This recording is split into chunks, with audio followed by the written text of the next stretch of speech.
পয়গম্বর দাউদ নবী তিনি ভিত তৈরি করলেন, একটা মসজিদের ভিত। 1,25,000 মানুষ একসঙ্গে জামাতে নামাজ পড়তে পারে। জোরে বলা যাবে না সুবহানাল্লাহ? আপনাদের গ্রামের মসজিদ তো ওর থেকে বড় নাকি? 1,25,000 মানুষ একসঙ্গে জামাতে নামাজ পড়তে পারবে, এইরকম একটা মসজিদের ভিত গেড়েছেন পয়গম্বর দাউদ। তাহলে আপনাদের গ্রামের মসজিদ ওর থেকে বড় তো নাকি? 2-2.5 লক্ষ লোক ধরে তো নাকি? আমার ভাইরা, 500 মানুষ গেলে তাই মসজিদে জায়গা ধরে না, ঠিক কি না? এই মসজিদে ভিত গাড়ার পরে আল্লাহ ডাক দিলেন আজরাইলকে, আজরাইল যাও, চলে যাও, আমার পয়গম্বরে দিয়ে বাকি কাজ আমি আর করব না। পয়গম্বর যে কাজটা করেছে, ওই যে ভিত স্ট্রাকচার তৈরি করে দিয়েছে, এতেই আমি আল্লাহ খুশি। পরকালের কোটি কোটি বছরের জান্নাত আমার পয়গম্বর দাউদের জন্য আমি আল্লাহ হালাল বানিয়ে দিয়েছি। নারে তাকবীর। ভিত তৈরি হয়ে গেল, পয়গম্বর দাউদের প্রাণনাশ হয়ে গেল। ওনার ছেলে ছিল 12, মতান্তরে 15। তাফসীরের কিতাবে তত্ত্ববিদরা তত্ত্ব দিয়েছেন, কেউ বলেছেন 12, কেউ বলেছেন 15, দ্বিমত আছে। তবে আমি বেশি না ধরে কমটাই ধরি। কম কত? কম 12। দাউদ বলছে, আল্লাহ বৃদ্ধ হয়ে গেছি, আর ভালো চলাফেরা করতে পারি না। মসজিদের ভিত তৈরি করলাম, কিন্তু পরিপূর্ণ আমার হাত বরাবর মসজিদ কমপ্লিট হলে হবে বলে আমার ধারণা হচ্ছে না। কারণ শরীর জয়ীব হয়ে আসছে, আমার দেহ শক্তি ক্ষমতায় হেরাস হয়ে আসছে। আল্লাহ ডেকে বললেন আসমানি এলহাম দিয়ে, পয়গম্বর আর দুনিয়াদারি তোমাকে করতে দেব না। জোরে বলুন একটু সুবহানাল্লাহ। দাউদ বলে, আল্লাহ যদি আমি মারা যাই, তোমার এই পয়গম্বরের দায়িত্ব কে নেবে? আবার পৃথিবীতে আমার মিশরের দেশে বাদশা বানিয়েছেন, প্রজাদের বাদশা বানিয়েছেন, আমাকে রাষ্ট্রনেতা বানিয়েছেন জনকল্যাণমূলক কাজ করার জন্য। স্থলাভিষিক্ত কে হবে আমার পরে? আমি তো মারা গেলে রাজসিংহাসন খালি হয়ে যাবে। আল্লাহ ডেকে বললেন, পয়গম্বর তোমার 12 মতান্তরে 15টা ছেলে যখন আছে, ও পয়গম্বর অত চিন্তা কেন তোমার? দাউদ নবী বলে, আল্লাহ একটা থাকলে চিন্তা হতো না, 12টা বা মতান্তরে 15টা হলে তো সমস্যা। ঠিক না ভুল? 12 থেকে 15টা বাচ্চা হলে সমস্যা, এই কথাটা বলেছেন ঠিক না ভুল? কারণ সন্তান বেশি হলে ঝামেলা হয় না, হয় না? ইয়া আইয়ুহাল্লাযীনা আমানু লা তুলহিকুম আমওয়ালুকুম ওয়ালা আওলাদুকুম আন যিকরিল্লাহ। জোরে বলুন একটু আল্লাহু আকবার। সম্ভবত কোরআন শরীফের 28 পারা, অন্যথায় 29 পারা। আল্লাহ পাক তত্ত্ব দিয়ে বলছেন, ও দুনিয়ার ইমানদার মুমিন মুমিনা নরনারী, ইয়া আইয়ুহাল্লাযীনা আমানু, আমাকে না দেখে যারা স্রষ্টা বলে বিশ্বাস করেছো, আমার শক্তি ক্ষমতা সব শক্তির ঊর্ধ্বে, না দেখে পরীক্ষা নিরীক্ষা না করেও তোমরা যারা বিশ্বাস করেছো, আমি তাদের ডেকে বলছি, শোনো, লা তুলহিকুম আমওয়ালুকুম ওয়ালা আওলাদুকুম, তোমাদের ধন সম্পদ এবং সন্তানাদি আন যিকরিল্লাহ, আমার স্মরণ থেকে যেন দূরে সরিয়ে না রাখে। কারণ বাচ্চা কাচ্চা সন্তানাদি অর্থ সম্পদ আল্লাহ যাদের একটু বেশি দেয়, তারা স্বস্তিতে থাকে না অস্বস্তিতে থাকে। কথা বলে, অস্বস্তিতে থাকে, হাজারো ঝামেলা এসে তাদের ঘাড়ে চেপে যায়। এই জন্য বললেন, তোমার 12 মতান্তরে 15টি ছেলে আছে যখন, যে কোনো একজন হবে। বলে, আল্লাহ সবাই তো রাষ্ট্রনেতা হতে চাইবে, সবাই রাজসিংহাসনে বসতে চাইবে, কারে বসাবো আর কারে বাদ দেবো, এই নিয়ে তো ছেলেদের ভিতরে মারামারি কাটাকাটি খুনোখুনি হবে। আল্লাহ বললেন, পয়গম্বর দাউদ স্পেশাল জ্ঞান তোমার আমি দিয়েছি, আর পয়গম্বর যাদের করি তাদের সাধারণ মানুষের থেকে স্পেশাল জ্ঞান আমি আল্লাহ পয়গম্বরদের দান করি। কারণ পয়গম্বরদের স্পেশাল জ্ঞান না দিলে সাধারণ মানুষ বশ করতে পারবে না, এই জন্য একটি স্পেশাল জ্ঞান দিয়ে থাকি। জোরে বলুন সুবহানাল্লাহ। এখন দাউদ নবী বলছেন, 12 মতান্তরে 15টা ছেলে, সবাই তো রাজসিংহাসনে বসতে চাইবে। আল্লাহ কারে বসাবো, এই নিয়ে তো ঝামেলা হবে, আমার সামনে খুনোখুনি করবে, মারামারি করে। এ বলবে আমি রাজসিংহাসনে রাষ্ট্রনেতা হব, ও বলবে আমি হব। আল্লাহ ডেকে বললেন, পয়গম্বর তোমার ছেলেদের একদিন আহ্বান করে এক জায়গায় ডাকো, এ দাউদ, এক জায়গায় ছেলেদের ডাকো, ডেকে তুমি দুটি প্রশ্ন করো। এই দুটি প্রশ্নের সঠিক উত্তর যে ছেলেটি দিতে পারবে সেই হবে শিক্ষিত, সেই হবে জ্ঞানী, তারই পক্ষে দেশের জনগণকে নিয়ে রাষ্ট্র চালানো সম্ভব হবে। মূর্খ ব্যক্তি পারবে না, অজ্ঞ ব্যক্তি পারবে না, তারা দেশ চালাতে পারবে না। শিক্ষিত মানুষের প্রয়োজন, জ্ঞানী মানুষের প্রয়োজন, ব্রেন বুদ্ধির প্রয়োজন রয়েছে। এই জন্য ছেলেদের ডেকে দুটি প্রশ্ন করো। দাউদ বললেন, নাম ইয়া রব্বি, আপনার তত্ত্বটা আমার খুব পছন্দ হয়েছে। ও আল্লাহ, তবে কি প্রশ্ন করব? প্রশ্ন তো আমার জানা নাই। আল্লাহ পাক জিবরিল আমিন দিয়ে দাউদ নবীকে প্রশ্ন জানিয়ে দিলেন। ছেলেরা যখন এক জায়গায় হয়ে যাবে, বলে রাজ সিংহাসনে আমার পরে স্থলাভিষিক্ত তোমাদের ভিতরে সেই ব্যক্তি হবে যে দুটি প্রশ্নের উত্তর দিতে পারবে। সব ছেলেরা তো তৈরি, কি প্রশ্ন আব্বা বলেন, উত্তর আমরা দিয়ে দিয়ে অবশ্যই রাজ সিংহাসনে মালিক হয়ে যাব। দাউদ পয়গম্বর বলল, ছেলেরা, এই পৃথিবীতে সব থেকে দূরের দেশ কোনটি?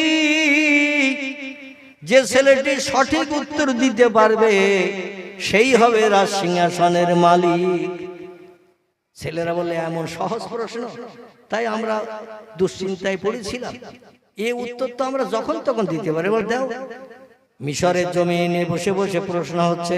কেউ বলে জাপান দূর, কেউ বলে জার্মান দূর, কেউ বলে ইংল্যান্ড দূর, কেউ বলে হল্যান্ড দূর, কেউ বলে পোল্যান্ড দূর, কেউ বলে ইতালি দূর, কেউ বলে ভারত দূর, কেউ বলে শ্রীলঙ্কা দূর, কেউ বলে বর্মা দূর, কেউ বলে পাকিস্তান দূর, কেউ বলে সিঙ্গাপুর দূর। এক একটা দূরের দেশের নাম ছেলেরা করছে। বলতে বলতে বলতে বলতে 11টা ছেলে 11টা দেশের নাম করে দিয়েছে। দাউদ পয়গম্বর বলল, তোমাদের কারো উত্তর সঠিক হয় নাই। উত্তরটা জানিয়েছে কে? আল্লাহ। আচ্ছা, আল্লাহর উত্তরের উপরে আর উত্তর আছে নাকি? আল্লাহর উত্তরের উপরে তার উত্তর নাই, কারণ আল্লাহ পাক হলেন সব থেকে সেরা জ্ঞানী। কথাটা ঠিক না ভুল? ওমা উতিতুম মিনাল ইলমি ইল্লা কালিলা। জোরে বলুন একটু আল্লাহু আকবার। আল্লাহ বলল, মানুষ তোমাদের ব্রেন মগজ ধলাই করে, রিসার্চ করে, গবেষণা করে যত যন্ত্র মেশিন বানিয়েছো মানুষের কল্যাণের জন্য, তোমাদের জ্ঞান কতটা তোমরা কি জানো? আমি আল্লাহ আমার কোরআনের তত্ত্ব কোট করে দিলাম তোমাদের জ্ঞান সম্পর্কে। কিয়ামত পর্যন্ত কোরআনের একটা কথা কেউ মিথ্যা প্রমাণ করতে পারবে না। তোমাদের জ্ঞান হলো, আমি আল্লাহ আমার জ্ঞানের কাছে ইল্লা কালিলা, সামান্যতম একটু জ্ঞান আমি আল্লাহ তোমাদের ব্রেনে মগজে দিয়েছি। ওই জ্ঞানটা নিয়ে রিসার্চ করে, গবেষণা করে, ক্যালকুলেটর মেশিন, এমন করে চন্দ্রযান, অ্যাপোলো, রাডার, হাজার হাজার ধরনের যন্ত্র মেশিন তোমরা বানিয়েছো। অ্যাপোলো বানিয়েছো, স্কুটনিক বানিয়েছো, পাতাল রেল বানিয়েছো, তোমরা জলজাহাজ, সাবমেরিন বানিয়েছো, সাগরের পানির তলা দিয়ে জলজাহাজ চলে যাচ্ছে, পানির তলা দিয়ে, উপরে কিছুই দেখতে পাওয়া যায় না। রকেট বানিয়েছো, স্কুটনিক বানিয়েছো, অ্যাপোলো বানিয়েছো, ওয়ারলেস বানিয়েছো, টেলিফোন বানিয়েছো, মোবাইল বানিয়েছো, হাজার যন্ত্র মেশিন, রেডিও, টেলিভিশন বানিয়েছো। কিন্তু তোমাদের জ্ঞান কত তোমরা কি জানো? ইল্লা কালিলা। তোমাদের জ্ঞান হলো আমার জ্ঞানের কাছে সামান্যতম একটুখানি। আল্লাহ বলছেন, আমার জ্ঞান হলো অসীম জ্ঞান, মানুষের জ্ঞান হলো সসীম। জোরে বলুন আমিন। পয়গম্বর দাউদ বললেন, তোমাদের এই যে 12 জনের ভিতরে 11 জন ছেলে 11টা দূরের দেশের নাম করেছো, আমার আল্লাহর কাছে তোমাদেরও দেশের নাম দূরের দেশ হিসাবে বিবেচিত হয়নি। ছেলেরা বলছে, তাহলে আপনি বলে দেন। বলে, আমি বললে তোমরা তো কেউ বাদশা হতে পারবে না।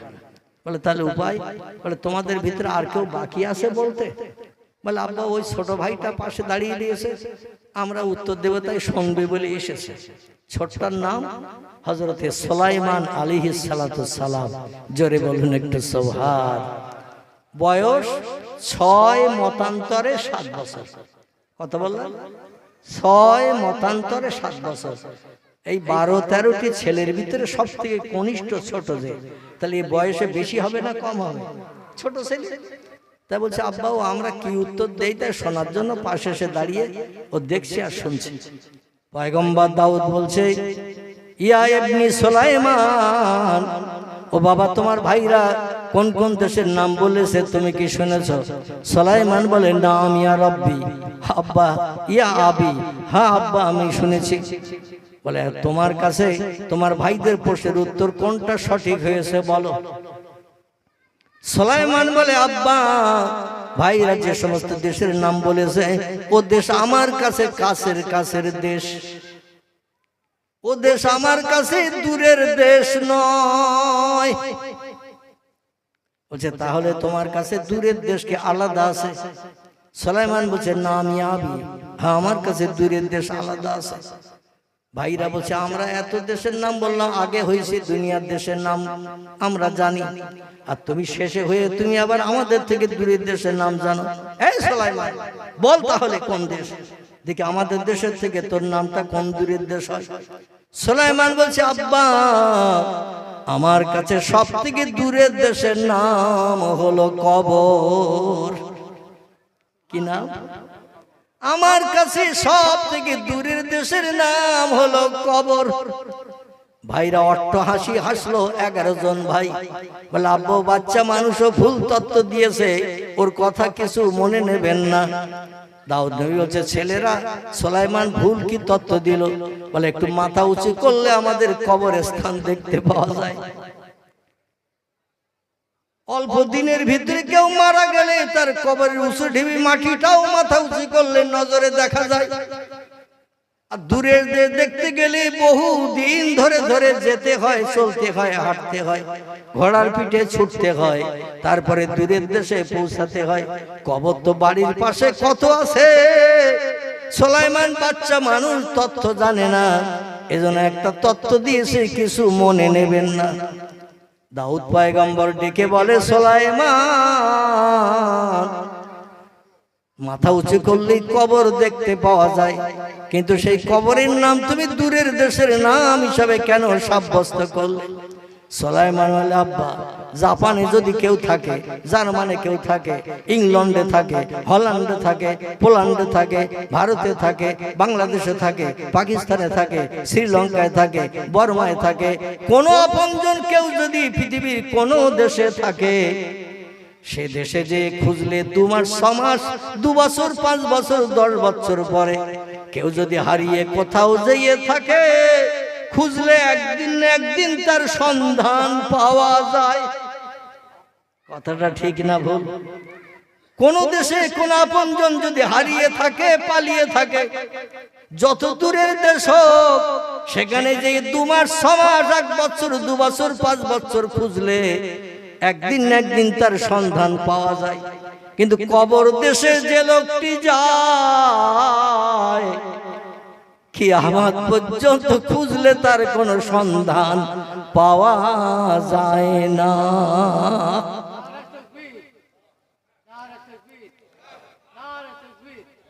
সুলাইমান বললেন সাদ্দাকতা ইয়া, দাউদ নবী বলছেন সাদ্দাকতা ইয়া ইবনি, ও আমার বেটা তোর উত্তরটাই সঠিক হয়েছে। কবর দেশে কোনো ব্যক্তি যদি যায়, সারা জীবন খোঁজ করলেও তার সন্ধান পাওয়া যায় না। এজন্য কবর যদিও বাড়ির পাশে, কিন্তু এই দেশটা বহু দূরের দেশ হিসাবে বিবেচিত। 11 জন ভাই বলছে আব্বা প্রশ্ন তো শেষ হয়নি। বলছে না বাবা এখনো একটা বাকি আছে। বলে ওই শেষ প্রশ্নটার উত্তর আমরা 11 জন মিলে দেব, আর ছোট ভাই রাশিয়ানে বলবে, আরো নেতৃত্ব করবে, আঙুল ঘুরবে, আর আমাদের শুনতে হবে বড় ভাই হয়ে। ওটা কোনোদিন আমাদের পক্ষে মেনে নেওয়া সম্ভব হবে না। আমরা 11 জন এক দল, আর সুলাইমান একা এক দল। ওর পর্যন্ত প্রশ্ন যেতে দেব না, তার আগে আমরা 11 জন বলে দেব, যাতে রাশিয়ান ভাগাভাগি করে নিতে হয় তাতেও রাজি। কিন্তু সুলাইমান বসে আঙুল ঘুরবে ছোট ভাই হয়ে, আর আমরা বড় ভাই ওর আঙুল ঘোরানোর নেতৃত্ব মানবো, এটা কোনোদিন সম্ভবপর নয়। ও আব্বা আপনি দ্বিতীয় প্রশ্নটা বলেন। আমরা 11 জন ভাই মগজ ধলাই করে উত্তর দিয়ে দেব ইনশাআল্লাহ। সুলাইমান পর্যন্ত উত্তর যেতে দেব না। বরং রাজসিংহাসনের মালিক আমরাই হব। জোরে বলুন একটু নাউজুবিল্লাহ। আল্লাহ যদি কাউরে বাদশা বানায়, কারো বাবার ক্ষমতা আছে ঘুরিয়ে সেই রাজসিংহাসনে বসার? আমার ভাইরা, দাউদ নবী বলছেন, ছেলেরা 2 নম্বরের প্রশ্ন হলো, পৃথিবীতে কোন জিনিসের মূল্য নাই, বিনা পয়সায় পাওয়া যায়? এ ছেলেরা, এই পৃথিবীতে কোন জিনিসের মূল্য নাই, কোন জিনিসের দাম নাই, বিনা পয়সায় পাওয়া যায়, পয়সা দিয়ে কিনতে হয় না? এই প্রশ্নের উত্তর দাও। বড় ছেলে বলে, আব্বা আগুন বিনা পয়সায় পাওয়া যায়। আর একটা বলে, আব্বা পানি বিনা পয়সায় পাওয়া যায়। আর একটা বলে, আব্বা হাওয়া বিনা পয়সায় পাওয়া যায়। আচ্ছা, কেউ কেনে? কথা বলে। যে কোনো পুকুর থেকে যদি 1 গ্লাস তুলে আনে, তো বাড়িওয়ালা বলবে যে আমার পুকুর পয়সা দে। পুকুরের পানি, খালের পানি, ডোবার পানি, টিউবওয়েল থেকে যদি 1 কলসি পুড়িয়ে নেয়, তো পয়সা পাবে কেউ? কেউ বলছে, আব্বা লতা পাতার কোনো মূল্য নাই, গাছপালায় জড়িয়ে থাকে, যে কোনো মানুষ ছিঁড়িয়ে আনতে পারে। কেউ বলছেন তৃণলতা ঘাসের কোনো মূল্য নাই, জমিনে হয়ে থাকে, যে কোনো মানুষ কেটে নিয়ে যেতে পারে, কেউ বারণ করে না, পয়সাও চায় না।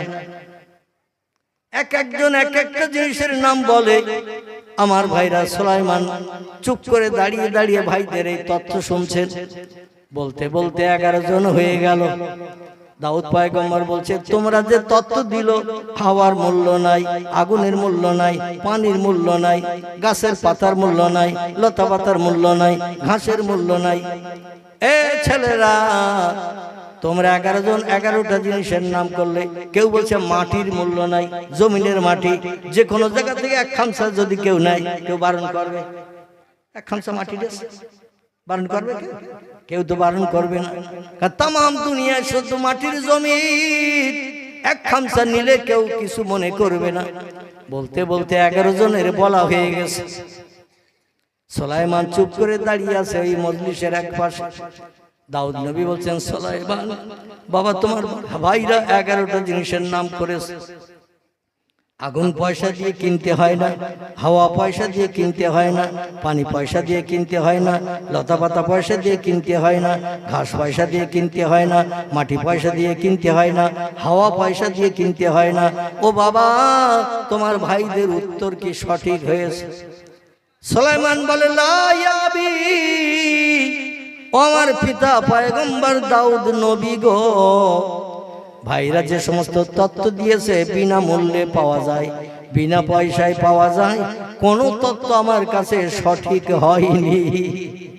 জোরে বলুন একটু সুবহানাল্লাহ। আর একটু জোরে বলুন না সুবহান। ভাইরা বলছে, আব্বা ও যা বলবে তাই কি মেনে নিতে হবে? রান্না করতে গেলে আগুন লাগে।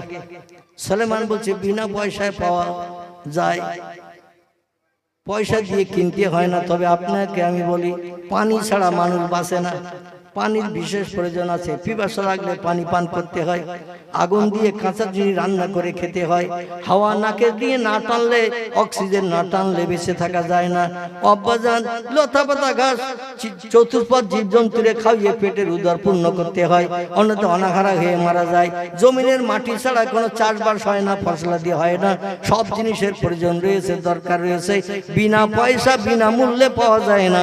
কিন্তু আমার কাছে এমন একটা জিনিস আছে, কোন মানুষ পয়সা দিয়ে কিনতেও চায় না। জোরে বলুন সুবহান। পয়গম্বর দাউদ বলছেন, এ বাবা সুলাইমান, সেটা কি?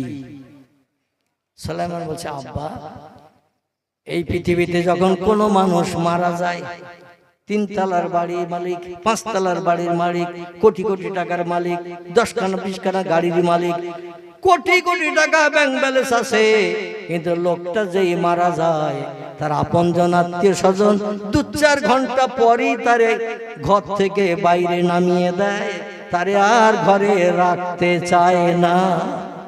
কোন ব্যক্তির কাছে যদি বিক্রি করতেও কেউ চায়, কেউ পচা লাশ কিনতেও চায় না। একটা মানুষ যদি 2-10 ঘন্টা মরে গেলে রাখেন, ও ফুলে মোটা হবে না? হবে না? আচ্ছা ফুলে মোটা হয়ে গেলে গোস্ত পোস্ত পচবে না পচবে না?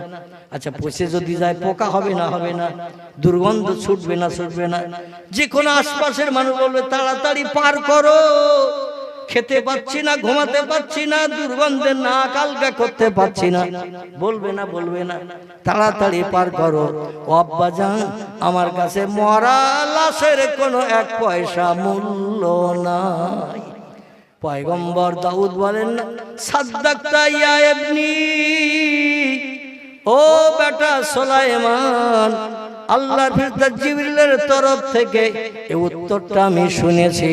আল্লাহ যে উত্তর দিয়েছে অবিকল সেই উত্তর তুমি বলে দিয়ে দিয়েছো। এই জন্য বয়স যদিও তোমার 6, মতান্তরে তোমার বয়স 7, তুমি হবে মিশরের রাজ সিংহাসনের বাদশাহ। জোরে বলুন একটু সুবহান। ভাইরা যদিও বয়সে বড়, কিন্তু ওদের ব্রেন মগজে মাল নাই। তোমার মগজে যে জ্ঞান মাল আল্লাহ দিয়েছেন, ও জ্ঞান ওদের মগজে নাই। এই পয়গম্বর সুলাইমান বাল্যকালে রাজ সিংহাসনের বাদশা হয়ে গেল। বাদশা হয়ে আল্লাহর ইবাদত বন্দেগী এত বেশি বেশি করতে শুরু করে দিয়ে দিল, তাম পৃথিবীর সৃষ্টি জীব সব সুলাইমানের আল্লাহ বশ করে দিয়েছে। জোরে বলা যাবে না একটু সুবহানাল্লাহ? কোরআনে সূরা বাকারে আল্লাহ বলছেন, বিসমিল্লাহির রহমানির রহিম, হুয়াল্লাযী খালাকা লাকুম মা ফিল আরদি জামিআ। চিল্লায়ে বলুন আল্লাহু আকবার, আর জোরে বলুন আল্লাহু আকবার। আহারে, এই আয়াতটার একটু তরজমাটা শুনুন, এর ব্যাখ্যাটা শুনুন, কলিজা ঠান্ডা হয়ে যাবে।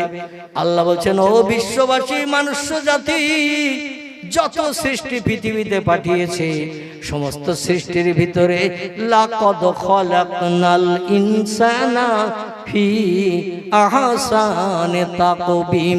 আরেকটাবার জোরে বলুন আল্লাহু আকবার। সূরা 3 ভিতরে আল্লাহ বলছেন, যত সৃষ্টি আমি পৃথিবীতে পাঠিয়েছি দুনিয়ার সৌন্দর্য সৃষ্টির জন্য, দর্শন হিসাবে সুন্দর দেখানোর জন্য, পৃথিবীতে যা কিছু বানিয়েছি সব সৃষ্টির ভিতরে আমি মানুষকে করেছি শ্রেষ্ঠ। মানুষ হলো সব সৃষ্টির ভিতরে শ্রেষ্ঠ, আর মানুষকে শ্রেষ্ঠ বানিয়েছে বলে হুয়াল্লাযী খালাকা লাকুম মা ফিল আরদি জামিআ। ও মানুষ, দুনিয়ার জমিনে যা কিছু চোখে দেখতে পাও, যা কিছু চোখে দেখতে পাও না, সাগরের পানির তলায় কি আছে, উপরে দাঁড়ালে কি দেখতে পাওয়া যাবে? পাওয়া যাবে? দেখতে পাওয়া যায় না। পাহাড়ের ওপারে কি আছে, এপারে দাঁড়ালে কি দেখতে পাওয়া যাবে? মাটির তলায় কি আছে, 4 আঙ্গুল মাটির তলায় কি আছে? আমরা যদি মাটির উপরে নজর করি, 4 আঙ্গুল মাটির তলায় কি আছে কেউ বলে দিতে পারবো? পারবো? কিছু ব্যক্তিদের আল্লাহ অন্তরে চোখ দান করেছিলেন, কিছু ব্যক্তি আল্লাহ অন্তরের কান দান করেছিলেন। এই ব্যক্তিত্ব হলো 2টি দল। পূর্বে সেই দলের নাম আপনাদের কাছে বলেছি। একটি দলের নাম হলো নবী আম্বিয়া, একটি দলের নাম হলো অলি আউলিয়া। আল্লাহ নবীদের অন্তরে চোখ দিয়েছেন, নবীদের অন্তরের কান দিয়েছেন। এক জায়গায় দাঁড়িয়ে থাকলে হাজার হাজার মাইল দূরের কথা রেডিও সেন্টারের মতো শুনতে পান। হাজার হাজার মাইল দূরে যদি কোনো ঘটনা ঘটে, হাজার হাজার মাইল দূরে দাঁড়িয়ে থাকলো আমার ভাইরা অন্তরে চোখ দিয়ে বাস্তব দৃশ্য পয়গম্বরেরা দেখতে পান। জোরে বলুন একটু সুবহানাল্লাহ। মক্কার মুশরিকেরা পয়গম্বর মুহাম্মদ রাসূলুল্লাহকে একদিন ডেকে বলছে, মুহাম্মদ, যত প্রশ্ন করি সব প্রশ্নের উত্তর তুমি তো দাও। আবু জেহেল ডেকে বলছে, মুহাম্মদ, কাবার চাতলে। কোথায়? কাবা শরীফের চাতল, 4 কোণা বিশিষ্ট ঘর, কাবা বাইতুল্লাহ, ওর চতুর্দিকে ফাঁকা ময়দান আছে। হাজী সাহেব যারা হজ পাক করতে গেছেন বাস্তবে দিকে এসেছেন। আমি আমার পায়ের ধাপ ভেবে গুণে দেখেছি 3 দিন ধরে 730 ধাপের রাস্তা কাবা শরীফের চাতলের পুরো এরিয়াটা। কত ধাপ বললাম? 730 ধাপের রাস্তা। আল্লাহ যদি তকদিরে নসিবে জুঠান যে আপনি ধাপ দিয়ে ঘুরবেন, পায়ে ধাপ নেবে ঘুরে ঘুরে ঘুরবেন, 730 কিংবা 31 ধাপ আপনার হতে পারে। আমার ধাপের মতো এইরকম ধাপ যদি ফেলেন তাহলে 730 হবে। আমার থেকে একটু ছোট ফেললে আরো 2-7 ধাপ বেশি হতে পারে। আবার আমার থেকে একটু বেশি জোরে বড় ধাপ ফেলেন, লম্বা মানুষ 2-5 ধাপ কম হতে পারে। আমার পায়ের ধাপ আমি 3 বার করে গুনেছি, 730 ধাপের রাস্তা।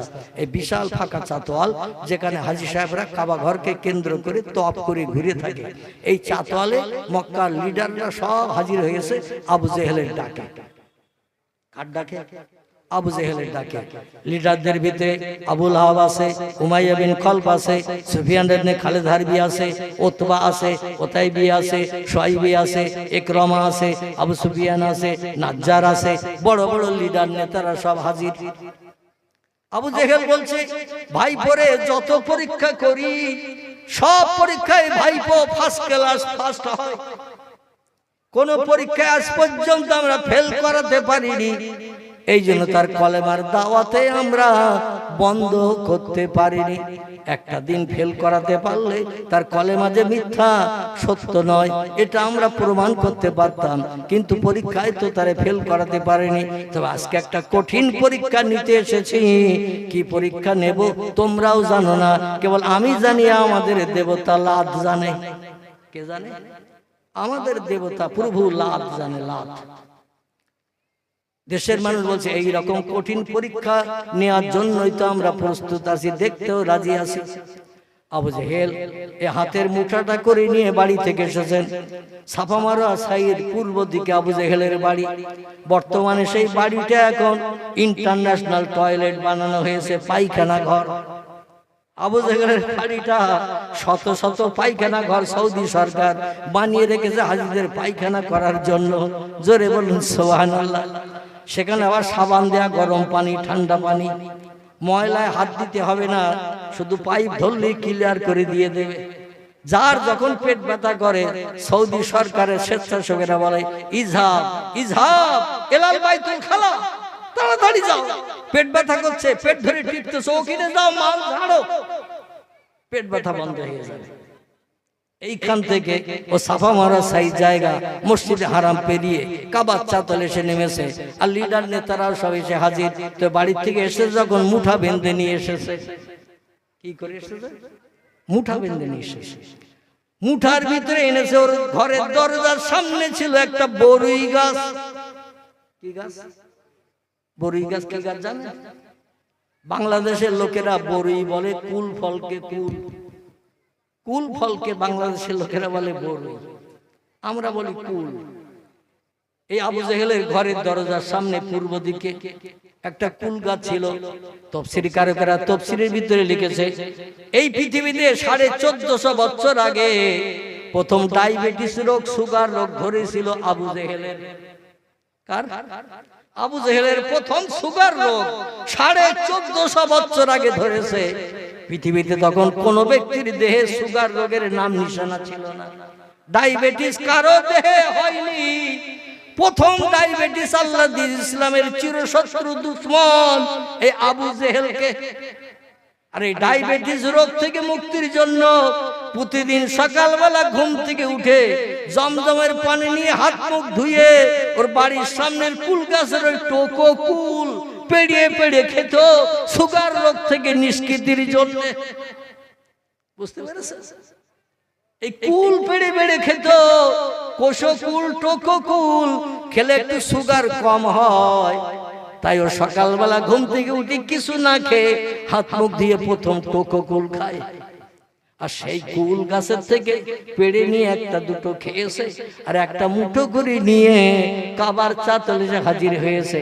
এসে বলছে, মুহাম্মদ আমার হাতের ভিতরে কি আছে যদি না দেখে তুমি বলে দিতে পারো তাহলে তোমারে আল্লাহর পয়গম্বর বলে মেনে নেব। কারণ কুল নিয়ে আসবে এটা দেশের লোকও জানে না, আর দেশের লোকের এই বিষয়ে কোনো ধারণাও পোষণ করে।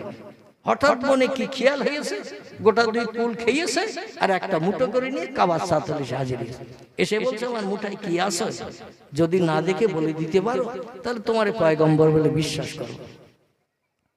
আল্লাহ নবী মোহাম্মদ রাসূলুল্লাহ দলবল সব চতুর্দিকে ঘিরে দাঁড়িয়ে রয়েছে, আর এক দৃষ্টি আবু জেহেলের মুখের দিকে তাকিয়ে, মুঠার দিকে তাকিয়ে আল্লাহ নবী একটু মাথা নিচু করে চিন্তা ভাবনা করে বলছেন, চাচা তোমার মুঠার ভিতরে কি আছে আমি দেখিনি, আর ও আমারে দেখেনি, কারণ মুঠার ভিতরে পুরে রেখেছো, ও আমারে দেখিনি আমি ওরে দেখিনি। তা মুঠার ভিতরে কি আছে, ও যদি কথা বলে আমার পরিচয় দেয় তাহলে আমাকে তুমি পয়গম্বর বলে বিশ্বাস করবে।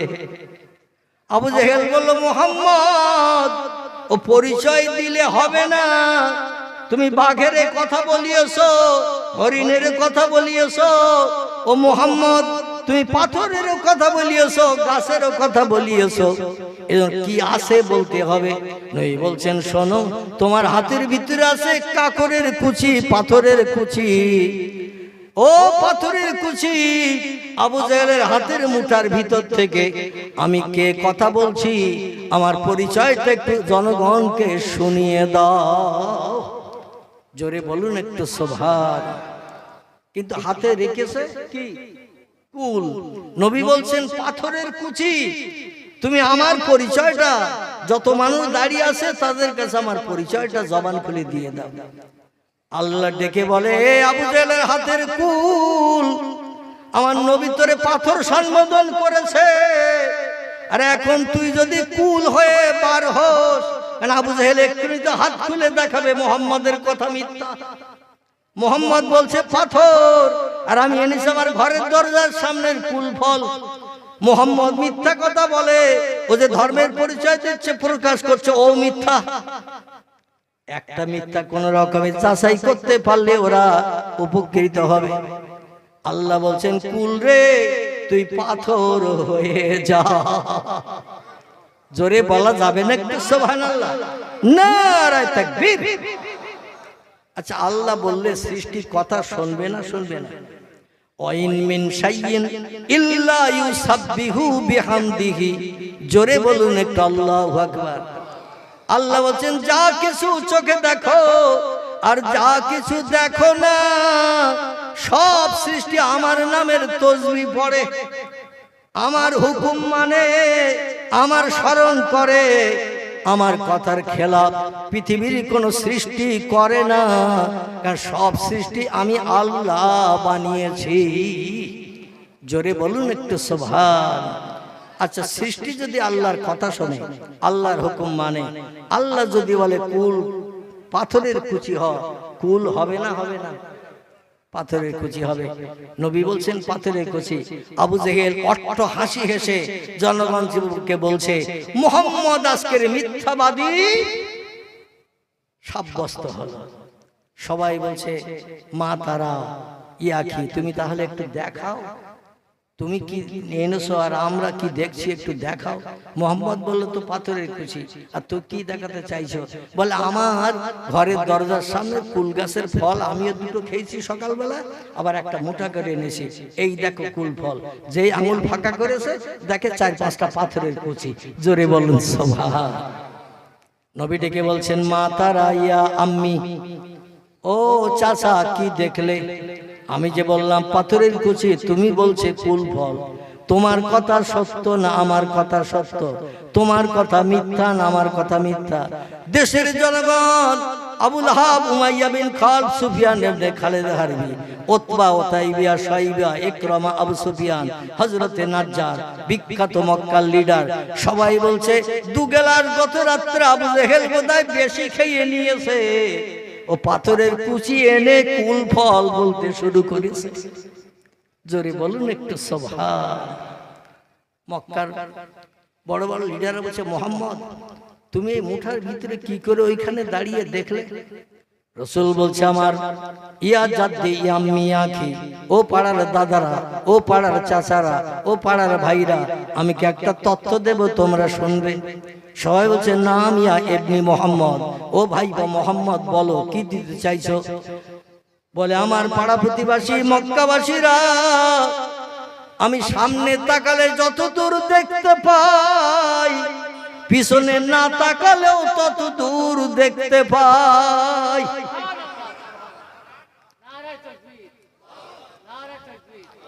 ও মক্কাবাসীরা, আমি উপরের দিকে নজর করলে যত দূর দেখতে পাই, আল্লাহি লা শাক্কা ফিহে, আমি মাটির নিচের দিকে না তাকালো উপরের মতো তত তলায় দেখতে পাই। নারায়ে তাকবীর। তাহলে পয়গম্বরের চোখ আর আমাদের চোখ এক? আমাদের থেকে পয়গম্বরের চোখ ডিফারেন্স আলাদা ছিল কিনা? আল্লাহ কোরআনে বলছেন কুল ইন্নামা আনা বাশারুম মিসলুকুম, ও দুনিয়ার মানুষ তোমরা শোনো। আল্লাহ নবীকে ডেকে বলছেন কুল, আমার হাবিব আপনি দেশবাসীকে দুনিয়াবাসীকে জানিয়ে দিন, ইন্নামা আনা বাশারুম মিসলুকুম, তোমরা দেখতে যেমন মানুষ আমিও বাশার তেমন মানুষ। জোরে বলুন একটু সুবহানাল্লাহ। এই আয়াতটা নিয়ে কিছু দলমত পথের মানুষ বলে আমরাও কাদামাটির, নবীও কাদামাটির। এ বলে না বলে না? কিছু দলমত পথের মানুষ বলে নবী বলছেন আনা বাশারুম মিসলুকুম, দেখতে তোমরা যেমন মানুষ আমি মুহাম্মদও তেমন মানুষ। তোমরা যেমন মাটির তৈরি আমিও তেমন মাটির তৈরি। কিন্তু আল্লাহ ওই আয়াতের শেষে একটি তত্ত্ব দিয়ে দিয়েছেন, ইউহা এলাইয়া, আমার নবীর কাছে ফেরেশতা জিবরিল আসে, কিয়ামত পর্যন্ত চেষ্টা করলো তোমাদের কাছে কোনোদিন জিবরিল যাবে না, আসবে না। এটাই হলো আমার নবীর থেকে তোমাদের পার্থক্য, দেখতে তোমাদের মতো। কারণ আমার নবী যদি বাঘের মতো হতো, ভাল্লুকের মতো দেখতে হতো, মানুষ তো ভয়ে তার ধারে পাশে যেত না। ঠিক না ভুল? আমার নবী হিংস্র জলহস্তির মতো যদি হতো দেখতে, নাউজুবিল্লাহ, যদি হাতির মতো গন্ডারের মতো হতো, মানুষ প্রাণনাশের ভয়ে তার ধারে পাশে যেত না। এই জন্য আমি তোমাদের চেহারার আকৃতি মতো আমার নবীরে বানিয়েছে। তবে তোমরা যেন ধারণা করিও না তোমরা যা আমার নবীও তাই, এই ধারণা যেন করিও না আমি আসমান জমিনের ডিফারেন্স আমার নবীর সঙ্গে তোমাদের তুলনা করেছি। আর যদি বলেন হুজুর আল্লাহ কোরআনে তত্ত্ব দিয়েছে, বিশ্বাস না করে কি করে পারি? নবী বলছেন তোমরা যেমন মানুষ আমিও তেমন মানুষ। এই জন্য তো নবীরা আমরা কাদামাটির তৈরি, নবীও কাদামাটির তৈরি বলি। আল্লাহ বলছেন ও দুনিয়ার মানুষ শোনো, আমার নবী যে তোমাদের মতো নয়, আমি তার কিছু নমুনা পৃথিবীতে সেট করে দিয়েছি। তোমরা পেশাব করলে দুর্গন্ধ হয়, আর আমার নবী পেশাব করলে মেসকাম্বরের গন্ধ ছুটে যায়। নারায়ে তাকবীর। আমার নবী রাস্তা দিয়ে হেঁটে যায় 15 থেকে 20 দিনের মতো, যে কোনো রাস্তা দিয়ে হেঁটে গেলে মেসকাম্বরের সুগন্ধ রয়ে যায়। তোমরা কোন রাস্তা দিয়ে হেঁটে গেলে কোন ব্যক্তি গেছে তার কোন নমুনা কি পাওয়া যায়? আমার নবী পায়খানা করতেন যখন কাজায়ে হাজাত পায়খানা যখন করতেন, তার পায়খানা এত সুগন্ধি ছিল, যেই পায়খানা করতেন জমিন মোহাব্বত করে ফাঁকা হয়ে যে পায়খানাগুলো গিলে খেয়ে নিত। সেই খোদার কসম, বিশ্ব নবীর 63 বছরের জিন্দেগি, একটা দিন নবীর পায়খানা কোনো মানুষ চোখে দেখার সুযোগ পাইনি। যেই পায়খানা করতেন সঙ্গে সঙ্গে জমিন মোহাব্বতের সঙ্গে গিলে খেয়ে নিতেন। সাহাবীরা বলতো নবীর ইন্তেকালের পরে মানুষ যদি আমাদের কাছে প্রশ্ন করে, তাবিরা তাবে তাবিইনরা মুস্তাহিদিন মুতাআখিরিন মুতাকাদ্দিমিন এরকম করে বিভিন্ন দল মতের মানুষ পরবর্তী যুগে যদি জিজ্ঞাসা করে বিশ্ব নবীর পায়খানা দেখতে কেমন ছিল, লাল না সবুজ, নীল না হলুদ, কালো না সাদা, যদি জিজ্ঞাসা করে কি উত্তর দেব? এজন্য আমাদের তো দেখার বিশেষ প্রয়োজন, না দেখে তো তত্ত্ব দেওয়া উচিত নয়, না দেখে তত্ত্ব দিলে মিথ্যা হতেও পারে, আবার সত্য হতো পারে। এই জন্য পয়গম্বর মোহাম্মদ রাসূলুল্লাহ সাহাবীদের নিয়ে যখন কোন এলাকায় নেমন্তন্ন খেতে যেতেন, সাহাবীদের বাড়ি বা যুদ্ধক্ষেত্রে যেতেন, কোন পাহাড় পর্বত পেরিয়ে ঝোপঝাড় জঙ্গল পেরিয়ে যখন দূর দেশে কোথাও যেতেন, সাহাবীরা সঙ্গে থাকতো। নবীর প্রয়োজনে এই পথিমধ্যে যখন কাজায়ে হাজাত পায়খানার প্রয়োজন হতো, রাসূল বলতেন কুমিয়া আখি, ও আমার সাহাবায়ে কেরামরা একটু দাঁড়িয়ে যাও, আমার বিশেষ পেট ব্যথা করছে, কাজায়ে হাজাত পায়খানার প্রয়োজন হয়েছে। সাহাবীদের ফাঁকা জায়গায় দাঁড় করিয়ে রেখে আল্লাহর নবী পাহাড়ি এলাকায় চলে যেতেন, ঝোপঝাড় জঙ্গলের আড়ালে চলে যেতেন। ফাঁকা জায়গায় পয়গম্বর জীবনে কোনোদিন পেশাব পায়খানা করেননি। আর আমরা রাস্তার ধারে যে কোনো জায়গায় সেন্ট টেনেই শ্যালো মেশিনে স্টার্ট। ঠিক বললাম না ভুল বললাম? যে কোনো জায়গায় প্যান্টের চেন টেনে ঘোড়ার মতো দাঁড়িয়ে দাঁড়িয়ে শ্যালো মেশিনে স্টার্ট। বসারও সুযোগ আমাদের নসিবে জোটে না। পয়গম্বর গুপ্তাঙ্গ আলগা করে জীবনে কোনদিন কাউকে দেখার নেই। হযরত মায়েশাতুল হুমায়রার মতো মানুষ, যিনি দীর্ঘ 9 বছর কাল পয়গম্বর মুহাম্মদ রাসূলুল্লাহ সংসার যাপন করেছেন। জোরে বলুন একটু সুবহানাল্লাহ। ক বছর বললাম? 9 বছর কাল মায়েশাতুল হুমায়রা বিবাহ বন্ধনে আবদ্ধ হয়ে পয়গম্বরের বিবি হিসাবে আবু বকর সিদ্দিকের কন্যা বিশ্ব নবীকে নিয়ে রাত যাপন করেছেন, সংসার যাপন করেছেন, মেলামেশা করেছেন, সংসার জীবনে রান্না বান্না করেছেন, স্বামী সেবা করেছেন, রাতের গভীরে স্বামীকে তোয়াজ খাতির করেছেন। মায়েশার কল বুখারী শরীফের হাদিসেও পর্যন্ত এসেছে, আল্লাহে লা শাক্কা ফিহি। আমি হযরতে আয়েশা সেই খোদার কসম খেয়ে বলছি, পয়গম্বর আমার স্বামী হওয়া সত্ত্বেও 9 বছরের জিন্দেগিতে পয়গম্বরের গুপ্তাঙ্গ আমি একদিনও চোখে দেখার সুযোগ পাইনি। জোরে বলুন একটু সুবহানাল্লাহ। সেই পয়গম্বর মুহাম্মদ রাসূলুল্লাহ যখন পাহাড়ি এলাকায় ঝোপঝাড় জঙ্গলের আড়ালে পায়খানা করতে যেতেন, সাহাবীরা মরু ময়দানে ফাঁকা জায়গায় চুপটি করে দাঁড়িয়ে থাকতেন। পয়গম্বর কাজায়ে হাজাত শেষ করে যখনই চলে আসবেন, পয়গম্বরকে নিয়ে আমরা গন্তব্যস্থানে আবার রওনা দেব, চলে যাব। এইবার কিছু সাহাবীদের ভিতরে একটু চিন্তা ভাবনা হলো যে আমরা পয়গম্বরকে জানিয়ে যাব না, পয়গম্বরকে না জানিয়ে আমরা অন্য দিক থেকে ঘুরে পয়গম্বর যেখানে কাজায়ে হাজাতের কাজ করতে গেছেন, পায়খানা সারতে গেছেন, আমরা ওই জায়গাটা তো দেখেছি, ওই জায়গায় পয়গম্বর আড়ালে চলে গেছেন, মানুষের চোখের আড়ালে। ওই জায়গায় যে আমরা অন্য দিক থেকে যেয়ে ঘুরে যেয়ে দেখবো পয়গম্বরের পায়খানার রংটা লাল না সাদা, কালো না হলুদ, নীল না সবুজ। সাহাবায়ে কেরাম সেইখানে অন্য সাইড দিয়ে ঘুরে চলে গেছেন, পয়গম্বর যাতে বুঝতে না পারে, কারণ বুঝতে পারলে জানতে পারলে লজ্জা পাবেন, লজ্জাতীত হবেন। এই জন্য সাহাবীরা একটু ঘুর পথে চলে গেছেন, যে সেখানে যে দর্শন করে এসে বলছেন আল্লাহে লা শাক্কা ফিহি, সেই খোদার কসম যে দেখি ময়দান খালি, কিছু